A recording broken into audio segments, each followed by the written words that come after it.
தொலைக்காட்சி பத்திரிகையால் வந்ததில் ரொம்ப ரொம்ப ரெட்டிப்பு மகிழ்ச்சி. அதற்கும் மேலாக என்னுடைய அருமை தம்பி மாஸ்டர் ராபர்ட் அவர்கள் படத்தில் நான் ஏற்கனவே பண்ணியிருக்கேன். இந்த படத்தில் நான் பண்ணுறேன். இது ஒரு டைட்டில் ரொம்ப வித்தியாசமாக இருக்குது. நான் தான் நிறைய டைட்டில் வைப்பேன், நான் இவர் வச்சுட்டார் இன்றைக்கி. இந்த பூஜையில் நான் கலந்துக்கல ரொம்ப ரொம்ப சந்தோஷம். நெடுநாளாக நான் உடல்நிலை சரியில்லாமல் இன்றைக்கி நல்ல நிலைமையில் வந்திருக்கேன்.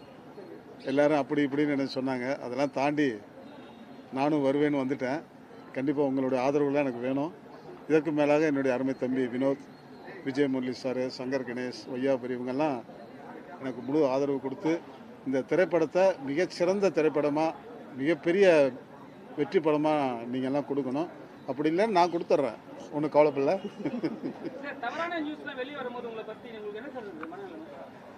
அதெல்லாம் வந்து என்னுடைய பேரை வந்து மேலே போயிட்டே இருக்குது.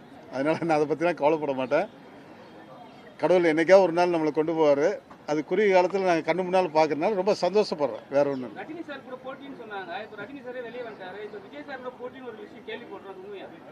கண்டிப்பாக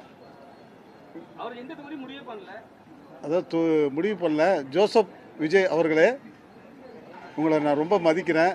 என்னுடைய கூட பிறந்த தம்பி மாதிரி தான் உங்கள்கிட்ட நான் ஒரு 9 குரு ஆடியோ லாஞ்சில் உங்களை நான் சந்தித்தேன். நம்ம ரெண்டு பேரும் ஒரு அரை மணி நேரம் தனியாக உட்காந்து பேசணும்.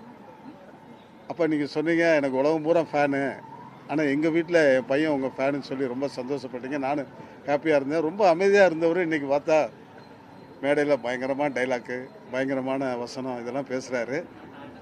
களத்துக்கு வாங்க, களத்துக்கு வந்தால் தான் இதுவுமே வெற்றி தோல்வி நிர்ணயிக்க முடியும். எடுத்தோடனே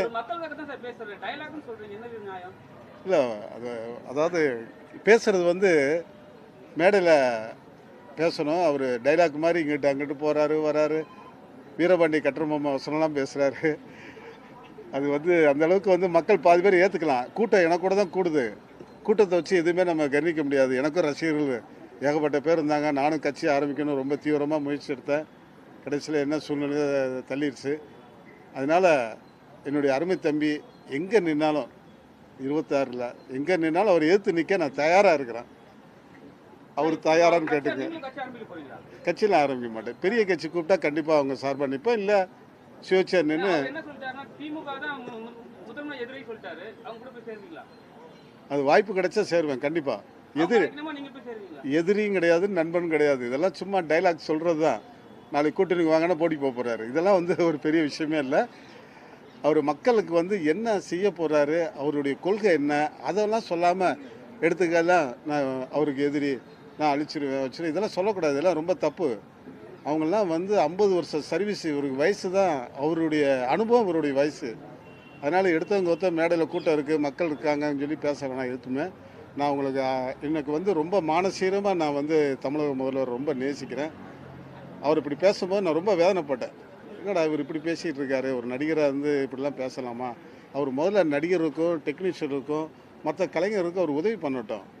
அதை விட்டுவிட்டு நான் மக்களுக்கு அதை செய்கிறேன் இதை செய்கிறேன்னு சொல்கிறாரு. அது முதல்ல செய்யணும். களத்தில் இறங்கி அவர் வேலை பார்க்குறது தான் என்னுடைய ஆசை.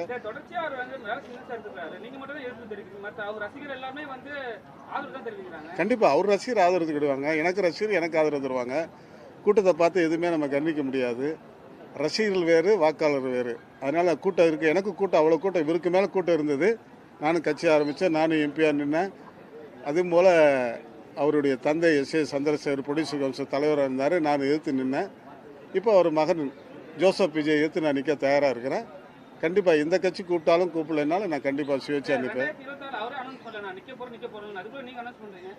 நிற்கட்டும், அவர் நிற்கணும், களத்தில் நின்று ஜெயிக்கணும், அதான் என்னுடைய ஆசை. பண்ணுவார். அவர் என்ன சொல்றாருன்னா, ஆமாம் விஜய்க்கு எதிரி அண்ணன். ஆமாம், எதிரி அவர் கட்சியில் வரட்டுங்க.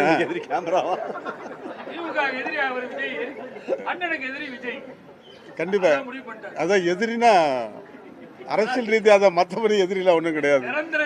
அதான் நிரந்தர எதிரி. ஏன்னா இப்போ நான் வந்து சொல்கிறது வந்து அவருடைய ஃபேன்ஸுக்கெல்லாம் என்னடா அவர் இப்படி சொல்கிறான்னு சொல்லி என்னை வந்து கள்ள தூக்கி எறிகிறது, போகிற வழியில மடக்கிறதுக்கெல்லாம் பொறுப்பு நம்ம தமிழக முதல்வர் தான். எனக்கு பாதுகாப்பு பொறுப்பு கொடுக்கணும். என்ன தம்பி? பாதுகாப்பு கிடையாது. ஏதோ உயிருக்கு அச்சுறுத்தல், திடீர்னு ஃபோன் வரும், திடீர்னு மிரட்டுவாங்க. எனக்கு ஏகப்பட்ட பேர் மிரட்டியிருக்காங்க, கடத்தியிருக்காங்க. அதெல்லாம் தனிப்பட்ட முறையில். இப்போ நான் வந்து அவர் ஒரு கட்சி தலைவர், அவரை எதிர்த்து நான் பேட்டி கொடுக்குறேன். பாப்பா எதுனாலும் சந்திக்க தயாராக இருக்கிறேன். சரி, அப்படியே பர்ஃபியூமை பத்தி சொல்லியிருக்கேன். இந்த படம் பர்ஃப்யூம் வந்து ரொம்ப வாசனையாக இருக்கும். கண்டிப்பாக எல்லாரும் யூஸ் பண்ணுறீங்க. இந்த படத்தை பாருங்கள், மிகப்பெரிய வெற்றி படமாக கொடுங்க. ஏன்னா ராபர்ட் வந்து ரொம்ப கடின உழைப்பாளி. அவர் டான்ஸ்லேருந்து மாஸ்டர் ஆகி இன்றைக்கி வந்து ஒரு நடிகர் ஆகி டைரக்டர் ஆகியிருக்காரு. எல்லா படத்துலையும் நான் நடிக்கிறேன். இன்னும் ஒரே ஒரு கருத்து மட்டும் நான் சொல்கிறேன், தயவுசெய்து தப்பாக நினச்சிக்காதீங்க. நம்ம ஜோசப் விஜய் அவர்கள் எப்போ பார்த்தாலும் மன்னராட்சி மன்னராட்சிங்கிறாரு. மக்களால் தேர்ந்தெடுக்கப்பட்ட மக்களாட்சி. மன்னராட்சியாக இருந்தால் யார் இங்கே வா இங்கேம்பாரு. அந்த மாதிரிலாம் பேசலை. தயவுசெய்து இந்த மன்னராட்சியில் சொல்லாதீங்க.